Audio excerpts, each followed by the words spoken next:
Hello বাচ্চাগণ, কেমন আছো তোমরা সবাই? বংবার ক্লাস 9-এর আরও একটা হ্যালো বাচ্চালো, কেমন আছো তোমরা সবাই? বংবার ক্লাস 9-এর আরও একটা ভিডিওতে তোমাদের অনেক অনেক স্বাগত।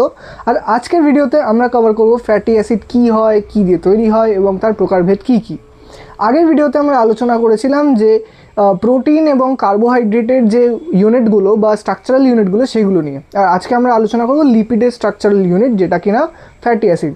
তো চলো দেরি না করে শুরু করা যাক। আর ততক্ষণে যারা নতুন দেখছো তারা অবশ্যই সাবস্ক্রাইব করে দিও।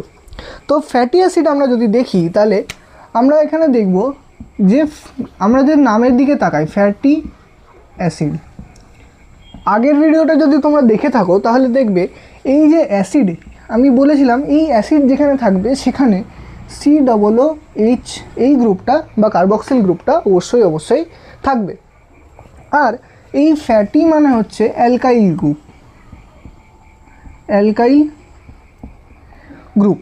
এই অ্যালকাইল গ্রুপ মানে কি? অনেকগুলো কার্বন হাইড্রোজেন বন্ড। আমরা যদি দেখি CH3 এটা যদি আমরা ধরি তাহলে এটাও হচ্ছে একটা অ্যালকাইল গ্রুপ। কিন্তু এই ফ্যাটি অ্যাসিডের ক্ষেত্রে এই অ্যালকাইল গ্রুপটা অনেক বড় হয়, যেমন এটা 10 থেকে 20 বা তার বেশিও হতে পারে। তা আমরা যদি একটা সাধারণ ফ্যাটি অ্যাসিডের স্ট্রাকচার আঁকি তা দেখবে এরকম করে আঁকা থাকে। যেখানে এই ওয়েভ লাইক স্ট্রাকচারটা দেওয়া রয়েছে সেটা হচ্ছে এই ফ্যাটি বা অ্যালকাইল গ্রুপটাকে বোঝাচ্ছে। আর এর মাথায় থাকে হচ্ছে একটা COOH বন্ড, যেটা কিনা সাধারণত COOH মাইনাস হিসেবে এক্সিস্ট করে। এখানে যে কটা বেন্ড হচ্ছে, এখানে 1 2 3 4 5 6 7 8 9 10 11 12 13, যে কটা বেন্ড হচ্ছে এখানে টোটাল দেখতে পাচ্ছি আমরা 13টা বেন্ড হচ্ছে। তার মানে এই যে ফ্যাটি অ্যাসিডের অ্যালকাইল গ্রুপটা, এই অ্যালকাইল গ্রুপে টোটাল 13টা কার্বন আছে। এটা হলো আমাদের ফ্যাটি অ্যাসিডের কি না স্ট্রাকচার। এবার ফ্যাটি অ্যাসিডটা কি, কাজটা কি করে? এই ফ্যাটি অ্যাসিড সাধারণত আমাদের যে লিপিড বা ফ্যাট আমরা বলে থাকি, ওই লিপিড বা ফ্যাটের স্ট্রাকচারাল ইউনিট হিসেবে কাজ করে। মানে কি, এই অনেকগুলো ফ্যাটি অ্যাসিড সাধারণত ফ্যাট তৈরি করতে আরও একটা ইউনিট দরকার হয়, যেটাকে আমরা গ্লিসারল বলে থাকি। এই গ্লিসারল আর ফ্যাটি অ্যাসিড পরস্পর একে অপরের সঙ্গে জয়েন হয়ে যেরকম আগের ভিডিওতে আমি বলেছিলাম যে অ্যামিনো অ্যাসিডগুলো যেভাবে একে অপরের সাথে জয়েন হয়ে কী তৈরি করে না, প্রোটিন তৈরি করে, সেমভাবে ফ্যাটের ক্ষেত্রে বা লিপিডের ক্ষেত্রে ফ্যাটি অ্যাসিড এবং গ্লিসারল পরপর একে অপরের সঙ্গে জয়েন হয়ে কী তৈরি করে না, লিপিড তৈরি করে। তা আমরা একে আলাদা আলাদাভাবে ভাগ করতে পারি ফ্যাটি অ্যাসিডকে, কার উপর বেস করে, যে এর মধ্যে কীরকম ধরনের বন্ধন আছে তার উপর। আমরা একদম বেসিকটা জেনে গেলাম। তারপরে যদি আমরা এটাকে ভাগ করি তাহলে আমরা টোটাল দুটো ভাগ পাবো। একটা কি পাবো? সম্পৃক্ত, আরেকটা হচ্ছে কি? অসম্পৃক্ত।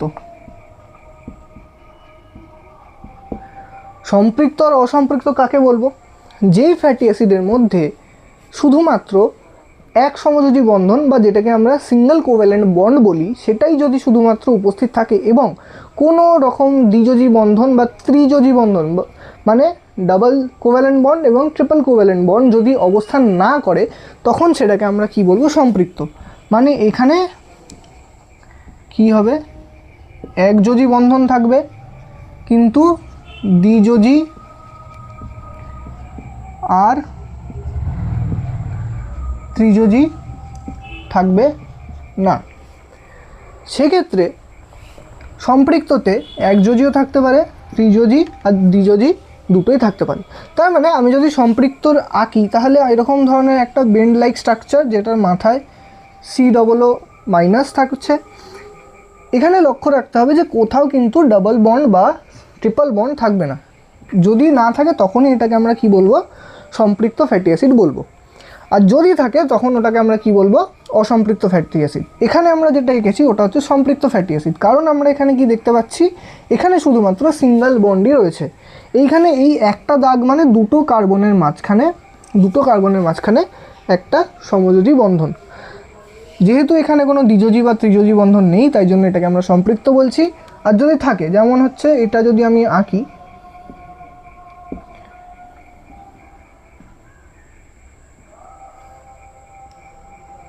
এরকম।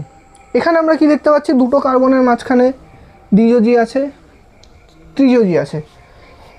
যদি একযোজীর সাথে দ্বিযোজী ত্রিযোজী দুটোই অবস্থান করে, মানে দ্বিযোজী থাকলে ত্রিযোজী থাকতেই হবে তার কোনো মানে নেই, একযোজীর সাথে যদি দ্বিযোজীও থাকে তাহলে সেটাকে আমরা অসম্পৃক্ত বলবো। একযোজীর সাথে যদি ত্রিযোজী থাকে, দ্বিযোজী না থাকে, তখনও আমরা ওটাকে বলবো। আবার যদি তিনটেই থাকে তখনও আমরা ওটাকে অসম্পৃক্ত বলতে পারি। আমরা যদি এখানে উদাহরণ লিখি তাহলে উদাহরণ এখানে দাঁড়াচ্ছে হচ্ছে কি না, অ্যারাকিডিক অ্যাসিড, আরও অনেক হয়, আমি মনে রাখার সুবিধার জন্য এই উদাহরণটা ইউজ করছি। অ্যারাকিডিক অ্যাসিড যেটা মাথায় রাখতে হবে, এই অ্যারাকিডিক অ্যাসিড যেটা সেটা সম্পৃক্তর আন্ডারে পড়ছে, কারণ এর মধ্যে কি শুধুমাত্র একযোজী বন্ধন অবস্থান করছে, দ্বিযোজী আর ত্রিযোজী অবস্থান করছে না। আবার যদি আমরা অসম্পৃক্তর ক্ষেত্রে উদাহরণ দেখি তাহলে এক্ষেত্রে উদাহরণ আসবে হচ্ছে অ্যারাকিডোনিক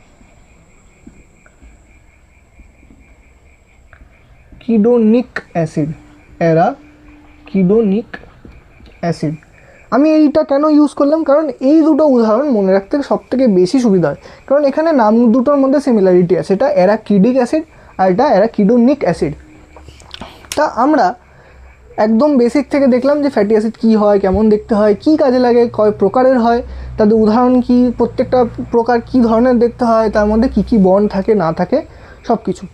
তা এর মধ্যে তোমরা যদি সব কিছু বুঝে গিয়ে থাকো তাহলে অবশ্যই একটা লাইক দিয়ে দাও, আর যদি না বুঝে থাকো সেটা কমেন্টে জানাও।